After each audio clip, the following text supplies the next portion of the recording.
کچھ چاہنے والے یزید کے بھی تھے، انہوں نے یزید کو خط لکھا کہ نعمان ابن بشیر مسلم ابن عقیل کے ساتھ بہت نرمی سے پیش آ رہا ہے، لہذا اگر آپ اپنی حکومت چاہتے ہیں، اپنی خیریت چاہتے ہیں تو فوراً فیصلہ کیجیے۔ چنانچہ یزید نے عبداللہ ابن زیاد کو کوفہ کا گورنر بنایا اور نعمان ابن بشیر کو معزول کر دیا۔ جو ہی ابن زیاد کوفہ کے اندر آتا ہے اور عربی لباس پہن کے اور جبہ کبہ پہن کے اور نقاب لگا کے جب کوفہ میں داخل ہوتا ہے تو سب لوگ سمجھتے ہیں کہ یہ حضرت سیدنا حسین ہے، تو وہ سلام کہہ رہے ہیں، سلام دے رہے ہیں، مرحبا کہہ رہے ہیں۔ جب ابن زیاد کوفہ کے گورنر ہاؤس میں پہنچتا ہے تو اپنا نقاب الٹتا ہے، لوگ دیکھتے ہیں تو حیران ہو جاتے ہیں، تو ابن زیاد ہے۔ اس نے فوراً کوفہ کے بڑے بڑے سرداروں کو بلایا، میٹنگ کی، نعمان ابن بشیر کو معزول کر دیا، خود گورنر وقت کوفہ کا بن گیا، اور اس نے اعلان کر دیا جو بھی مسلم ابن عقیل کا ساتھ دے گا اس کے سر کو گردن سے قلم کر دیا جائے گا، اڑا دیا جائے گا۔ اور خیریت چاہتا ہے، اپنے بچوں کا خیال ہے، اسے اپنی بیوی کو بیوہ نہیں کروانا چاہتا، تو مسلم ابن عقیل کا ساتھ چھوڑ دے۔ ابن زیاد کا اعلان تھا، سب لوگ حضرت مسلم ابن عقیل سے جدا ہو رہے۔ ادھر حضرت مسلم ابن عقیل کو پتہ چلتا ہے تو یہ گورنر ہاؤس کے سامنے پہنچتے ہیں تو ہزاروں کا مجمع، لاکھوں کا مجمع حضرت مسلم ابن عقیل کی میت میں کھڑا ہے۔ ابن زیاد کے اعلان کی وجہ سے ایک صف، دو صف، تین، چار، حتیٰ کہ آدھے لوگ واپس چلے جاتے ہیں۔ جب شام کا وقت ہوتا ہے تو حضرت مسلم ابن عقیل پیچھے مڑ کر دیکھتے ہیں تو کوئی بندہ بھی ان کے پیچھے اس کی صف میں نہیں کھڑا، سب لوگ دھوکہ دے جاتے ہیں اور مسلم ابن عقیل کو چھوڑ دیتے ہیں تنہا۔ بے یار و مددگار حضرت مسلم ابن عقیل کوفہ کے بازار میں پھر رہے ہیں، کوئی پانی پلانے والا نہیں، کوئی کھانے کھلانے والا نہیں، کوئی رات کو بستر دینے والا نہیں ہے۔ مسلم ابن عقیل کی ہے نکلتی ہے، کتنے یہ لوگ دغا باز ہیں، کتنے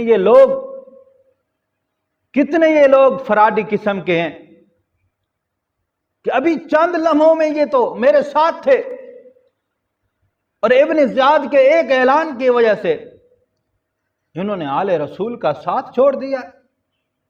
بالآخر حضرت مسلم ابن عقیل ایک شخص کے گھر کے اندر جاتے ہیں، وہ شخص حضرت مسلم ابن عقیل کی مخبری لے کر ابن زیاد کو دیتا ہے۔ ابن زیاد نے مسلم ابن عقیل کی تلاش کے لیے ایک شخص کو بھیجا، جاؤ مسلم ابن عقیل فلاں گھر کے اندر بیٹھے ہیں، اور ان کو مصر کا یا بصرے کا آدمی محسوس کروا کے جنوا کے یہ چند پیسے ان کو نذرانے دینے ہیں اور مجھے آ کے رپورٹ دینی ہے۔ چنانچہ مسلم ابن عقیل کے پاس وہ شخص پہنچتا ہے اور بڑی محبت کا اظہار کرتا ہے، بالآخر آ کے ابن زیاد کو بتاتا ہے۔ ابن زیاد اپنی فوجوں کو بھیج کر مسلم ابن عقیل کو گرفتار کروا کے اور اس شخص کو بھی گرفتار کرواتا ہے جس گھر کے اندر حضرت مسلم ابن عقیل رہ رہے ہیں۔ بالآخر دونوں کو شہید کر دیا جاتا ہے۔ شہادت سے پہلے جناب مسلم بن عقیل نے خط حضرت حسین کو ایک دوسرا لکھ دیا کہ اے سیدنا حسین، ان لوگوں نے وہی کام کیا جو آپ کے بابا کے ساتھ کیا تھا، جو آپ کے بھائی کے ساتھ کیا تھا، لہذا اب حالات ناسازگار ہیں، خراب ہیں، لہذا آپ ادھر تشریف نہ لائیں۔ جب حضرت حسین کے پاس مسلم بن عقیل کا خط پہنچتا ہے تو لشکر کو بلاتے ہیں، اپنے ساتھیوں کو بلاتے ہیں، مشورہ کرتے ہیں۔ اسی مشورے میں ایک اور قاصد آتا ہے اور بتاتا ہے کہ جناب مسلم بن عقیل کو شہید کر دیا گیا۔ اب مسلم بن عقیل کے بھائی اور ان کے بیٹے چاہتے ہیں کہ ہم نے تو لوٹنا نہیں ہے، ہم نے تو مسلم بن عقیل کا بدلہ لینا ہے، یا اسی رستے پہ ہم نے بھی قربان ہو جانا، شہید ہو جانا ہے۔ جناب سیدنا حسین رضی اللہ تعالیٰ عنہ فرماتے ہیں اگر آپ کا یہی ارادہ اور عزم ہے پھر ہم آپ کے ساتھ ہیں، ہم آپ کو چھوڑنے والے نہیں ہیں۔ تو یہ سارا قافلہ پھر چلتا ہے، مقام قادسیہ تک پہنچتا ہے۔ تو یہاں سب سے پہلے جناب حر آتے ہیں یزیدی فوجیوں کی طرف سے، ابن زیاد کی طرف سے، حضرت سیدنا حسین رضی اللہ تعالی عنہ کو کوفہ کی طرف جانے کی اجازت نہیں ہے، لہذا چلتے چلاتے جناب حسین رضی اللہ تعالی عنہ جو کوفہ کی ایک مخالف سمت اور شام اور دمشق کے رستے پر کربلا آتی ہے، اس مقام پہ پہنچا دیا جاتا ہے۔ حضرت جناب سیدنا حسین رضی اللہ تعالی عنہ وہاں پہنچتے ہیں تو ابن سعد کا لشکر بھی وہاں پہنچ جاتا ہے، شمر لعین بھی وہیں پہنچ جاتا ہے۔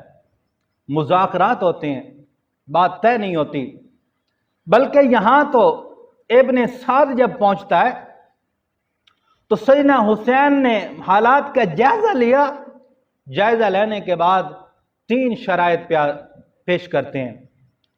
یہ فریقین کی کتابوں میں پہلی شرط یہ کی کہ مجھے واپس بھیجا جائے، میں واپس مکہ چلا جاتا ہوں۔ اگر یہ بات پسند نہیں ہے تو دوسری یہ ہے کہ مجھے کسی اور اسلامی سرحد پہ بھیجا جائے، میں وہاں لڑتا لڑتا اللہ کے حضور شہید ہو جاؤں اور پہنچ جاؤں۔ یا تیسری شرط یہ ہے کہ مجھے شام دمشق جانے دیا جائے، یزید جانوں اور میں جاؤں۔ ابن سعد نے جب یہ بات سنی تو ابن زیاد کو خط لکھا۔ ابن زیاد نے کہا کہ یزید کی بیعت میرے ہاتھ پہ کی جائے۔ سیدنا حسین رضی اللہ تعالی عنہ نے انکار کر دیا۔ یہاں سے معاملہ بڑھتا بڑھتا کرب و بلا کے برپا ہونے کا نتیجہ بنا۔ جب سیدنا حسین نے انکار کیا تو فوجوں نے آمنا سامنا کیا۔ جب 9 محرم کی رات سے پہلے سارے لشکر سیدنا حسین پر حملہ کرنے کا ارادہ کر چکا ہے تو سیدنا حسین رضی اللہ تعالی عنہ اپنے بھائی حضرت عباس کو کہتے ہیں کہ عباس ان کو کہو مجھے 1 رات کی مہلت دے دی جائے، صبح فیصلہ کیا جائے گا۔ یزیدی اور ابن زیاد کے لشکر نے یہ بات مان لی۔ سیدنا حسین رضی اللہ تعالی عنہ یہ 9ویں محرم کے آگے جو رات آتی ہے، 10 محرم کی جو رات ہے، اس رات کو آپ نے اپنا مجمع بلایا، اپنے دوستوں کو بلایا اور اعلان کیا، اے میرے جان نثارو، اے میرے حبدارو، حسین کا اعلان سنیے۔ یہ لوگ میرے خون کے پیاسے ہیں، یہ کوفہ کے لوگ میرے خون کے پیاسے ہیں، لہذا میں آپ کو وصیت کرتا ہوں آپ یہاں سے چلے جائیے۔ رات کا اندھیرا ہے، چراغ بھی بجھا دیا، اب میں تجھے دیکھ نہیں رہا، لہذا آپ چلے جائیں۔ یہ لوگ میرے خون کے پیاسے ہیں، مجھے صبح پائیں گے تو آپ کیا یہ پیچھا نہیں کریں گے، اپنے گھر کو واپس چلے جائیے۔ جناب حسین نے کچھ دیر اس چراغ کو بجھایا، پھر روشن کیا تو سب لوگ موجود ہیں۔ فرمایا کوئی بھی نہیں گیا؟ فرمایا جناب سیدنا حسین، ہم اپنا سب کچھ آپ پہ قربان اور نثار کرنے کے لیے آئے ہیں، ہم نے آپ کا ساتھ نہیں چھوڑنا۔ سیدنا حسین فرماتے ہیں اچھا اگر آپ میرے ساتھ رہنا چاہتے ہیں تو پھر جو مقروض ہیں نا، جن پہ قرض ہے، وہ اٹھے اپنا قرض ادا کرے۔ بعض کتابوں میں آتا ہے ایک شخص کہتا ہے جناب سیدنا حسین میں نے قرض ادا کرنا ہے اور میں نے اپنی بیوی کے ذمے لگا دیا ہے۔ فرمایا نہیں، جو قرض تو نے ادا کرنا ہے تو خود اس کو ادا کر، پھر میری معیت کے اندر آؤ اور میرے اس لشکر کے اندر داخل ہو جو قرض دار نہیں، جو مقروض نہیں ہے۔ جو مقروض نہیں ہے وہ میرا ساتھی اور میرے لشکر کے اندر داخل ہو سکتا ہے۔ اس شخص نے قرض ادا کیا اور سیدنا حسین کے لشکر میں داخل اور شامل ہو گیا۔ ساری رات یہ لشکر اللہ کے حضور مناجات کر رہا ہے، کہیں قرآن کی آوازیں آ رہی ہیں، کہیں حضور پہ درود و سلام پڑھا جا رہا ہے، کہیں دعائیں ہیں، کہیں اللہ کے حضور گریہ زاری ہے۔ ساری رات لشکر نے جاگ کر اللہ کی عبادت کی ہے۔ صبح سیدنا حسین رضی اللہ تعالی عنہ نے اپنے بیٹے حضرت علی اکبر رضی اللہ تعالیٰ عنہ کو فرمایا کہ اذان دیجئے۔ جناب علی اکبر نے اذان دی۔ پھر سامنے لشکر یزید کھڑا ہے۔ حر نے دیکھا اور اپنے ساتھی سے پوچھا کہ کیا اب حضرت حسین کو مہلت دی جائے گی یا ان پر سختی کی جائے گی؟ ساتھ والے نے کہا کہ سختی کی جائے گی، آرڈر بڑے سخت ہیں۔ حر کہتے ہیں کہ میرے دل کے اندر بے چینی ہے۔ بالآخر میں نے فیصلہ کیا کہ میں نے حسین کا ساتھ دینا ہے، میں ان کوفیوں کا اور ابن سعد اور ابن زیاد اور یزید کا ساتھ نہیں دینا۔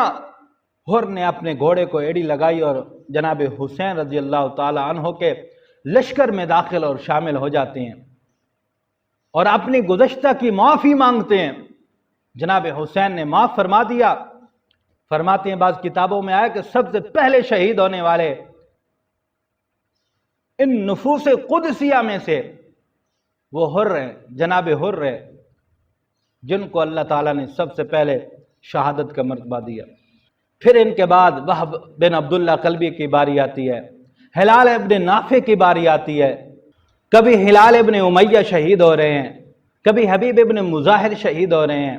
شہادت کا سلسلہ چلتا چلتا اب باقی رہ گئے تو خاندان رسول رہ گئے ہیں۔